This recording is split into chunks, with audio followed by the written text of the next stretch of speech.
ఎవరైనా సరే హోల్ ఫుడ్స్‌కి వెళ్తే మాత్రం అక్కడ వాటర్ మాత్రం ఖచ్చితంగా ట్రై చేయండి.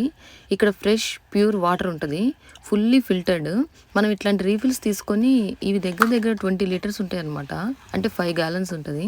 ఈ టిన్స్‌లో మనం వాటర్ అయితే ఫిల్ చేసుకోవచ్చు. ఇది మొత్తం గూడా మనం సెల్ఫ్ సర్వ్ చేసుకోవాలి. మనకి ఎన్ని క్యాన్స్ కావాలంటే అన్ని క్యాన్స్ మనం పట్టుకొని అక్కడ బిల్లింగ్ దగ్గర బిల్లింగ్ చేపిచ్చుకోవాలి.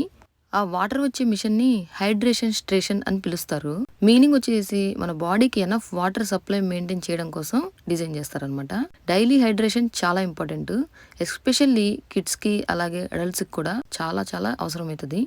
ఇక్కడ వాటర్ వచ్చేసి చాలా clean and safe. So stress లేకుండా డ్రింక్ చేయొచ్చు. సో మీరు కూడా ఎప్పుడైనా హోల్ ఫుడ్స్‌కెళ్తే మాత్రం ఇలా ఒకసారి ఈ వాటర్‌ని అయితే ట్రై చేయండి. ఫ్రెష్ వాటర్, ఈజీ యాక్సెస్, బాడీకి పర్ఫెక్ట్ బూస్టర్ అనమాట. కానీ ఇంత పెద్ద క్యాన్స్‌ని మోయడం అనేది చాలా కష్టం. గ్రౌండ్ ఫ్లోర్‌లో ఉన్న వాళ్ళకి పర్లేదు గానీ, పై ఫ్లోర్‌లో ఉంటేనే చాలా కష్టమవుతది మోయడం. ఇప్పుడు మనం చూసేది వాటర్ పంపు. ఆ క్యాన్స్‌కి పైన ఆ వాటర్ పంప్ ద్వారానే మనం వాటర్ అనేది పట్టుకుంటాము. అదొచ్చేసి ఛార్జింగ్